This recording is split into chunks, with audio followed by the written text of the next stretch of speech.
ആദ്യം ചത്തുണ്ണിയിലേക്ക്. കേരളത്തിലെ റെയിൽവേ വിഷയങ്ങളെ സംബന്ധിച്ച് ഏറ്റവും സമഗ്രമായി പഠിക്കുന്ന ഒരു വിഭാഗമാണ് ഈ റെയിൽവേ പാസഞ്ചേഴ്സ് അസോസിയേഷൻ. ഈ യാത്രാ പ്രശ്നം പരിഹരിക്കാൻ ഈ കഴിഞ്ഞ ദിവസം ഓണം കഴിഞ്ഞ് സ്കൂളുകളും ഓഫീസുകളും തുറന്ന ദിവസം ഈ യാത്രാ ദുരിതം കാരണം നിരവധി പേരാണ് ട്രെയിനുകളിൽ ബോധം കെട്ട് വീഴുന്ന ഒരു സാഹചര്യം ഉണ്ടായത്. അത്രമാത്രം ദുരിതമാണ്. അത് ആ ദിവസം മാത്രമല്ല, തിരുവനന്തപുരത്ത് നിന്ന് രാവിലെയും വൈകിട്ടും പുറപ്പെടുന്ന ട്രെയിനുകളിൽ ഒന്ന് കയറി നോക്കിയാൽ, ജനറൽ കോച്ചുകളിൽ കയറി നോക്കിയാൽ നമുക്ക് മനസ്സിലാവും നമ്മുടെ യാത്രക്കാർ എന്തുമാത്രം കഷ്ടപ്പെട്ടാണ് യാത്ര ചെയ്യുന്നതെന്ന്. താങ്കൾക്ക് ഈ ഒരു വിഷയത്തിൽ എന്താണ് പ്രതികരിക്കാനുള്ളത്? കേരളത്തിലെ റെയിൽവേ യാത്രക്കാരെ സംബന്ധിച്ചോളം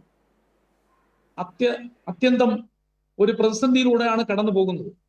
കാരണം രാവിലെ ട്രെയിനുകളിൽ കയറിയാൽ ഇരിക്കാൻ പോലും സ്ഥലമില്ലാതെ, ഇരിക്കുക മാത്രമല്ല നിൽക്കാൻ പോലും സ്ഥലമില്ലാത്ത സാഹചര്യമാണ് ട്രെയിനുകൾ നടക്കുന്നത്.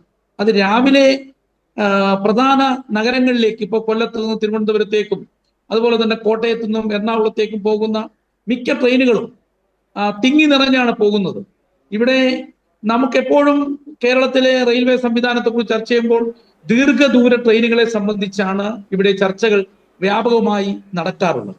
ദീർഘദൂര ട്രെയിനുകൾ വേണ്ട എന്നുള്ളതല്ല, മറിച്ച് കേരളത്തിലെ ജില്ലകൾ, ഇപ്പൊ കൊല്ലം തിരുവനന്തപുരം, കൊല്ലം ആലപ്പുഴ, അതുപോലെ തന്നെ കൊല്ലം കോട്ടയം, കോട്ടയത്ത് നിന്ന് എറണാകുളം, അതുപോലെ തന്നെ തൃശ്ശൂർ കോഴിക്കോട്, ഈ റൂട്ടിലൊക്കെ തന്നെ നമുക്ക് പുതിയ മെമു സർവീസുകൾ അല്ലെങ്കിൽ ലോക്കൽ പാസഞ്ചർ ട്രെയിനുകൾ യാത്രക്കാരുടെ സൗകര്യാർത്ഥം ക്രമീകരിക്കണം എന്നുള്ളതാണ് ഏറ്റവും പ്രധാനപ്പെട്ട ആവശ്യം.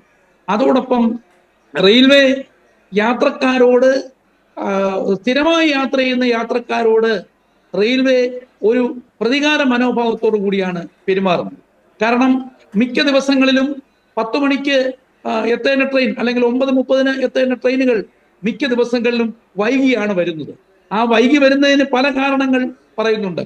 ആധുനിക സിഗ്നലിംഗ് സംവിധാനം ഇല്ലാത്തതാണ്. ട്രെയിനുകൾ പലപ്പോഴും ഒരു സ്റ്റേഷൻ കടന്ന് മുന്നേ പോയ ട്രെയിൻ മറ്റു 2-3 സ്റ്റേഷനുകൾ കടന്നിട്ട് മാത്രമേ ഒരു ട്രെയിനിന് സിഗ്നൽ ലഭിക്കുകയുള്ളൂ. ആ ബന്ധപ്പെട്ട കാര്യങ്ങൾ സിഗ്നലിംഗ് ആധുനികവൽക്കരിക്കണം എന്നുള്ളത് റെയിൽവേയെ സംബന്ധിച്ച്, കേരളത്തിലെ റെയിൽവേ സംബന്ധിച്ച് ഏറ്റവും പ്രധാനപ്പെട്ട ആവശ്യമാണ്. അതോടൊപ്പം തന്നെ ഡബിൾ ലൈൻ, നമുക്ക് കാസർഗോഡ് മുതൽ തിരുവനന്തപുരം വരെ അല്ലെങ്കിൽ നാഗർകോവിൽ വരെ, മംഗലാപുരം വരെ നാഗർകോവിൽ വരെ ലൈനുകൾ രണ്ട് പാളമായി കഴിഞ്ഞു. പക്ഷെ 2 പാളം ആയിട്ടും യാത്രക്കാരുടെ യാത്രാ ദുരിതം പരിഹരിക്കുന്നതിന് റെയിൽവേ കഴിയുന്നില്ല. റെയിൽവേ യാത്രക്കാരുടെ, സാധാരണ യാത്രക്കാർ, ദിവസേന യാത്ര ചെയ്യുന്ന യാത്രക്കാരുടെ പ്രശ്നങ്ങൾ പരിഹരിക്കാൻ റെയിൽവേ അടിയന്തര ഇടപെടലുകൾ നടത്തണം എന്നുള്ളതാണ് ഞങ്ങളുടെ അഭിപ്രായം. പരവൂർ സജീവാണ് ഇപ്പോൾ സംസാരിച്ചത്. അദ്ദേഹം റെയിൽവേ പാസഞ്ചേഴ്സ് അസോസിയേഷൻ്റെ നേതാവാണ്.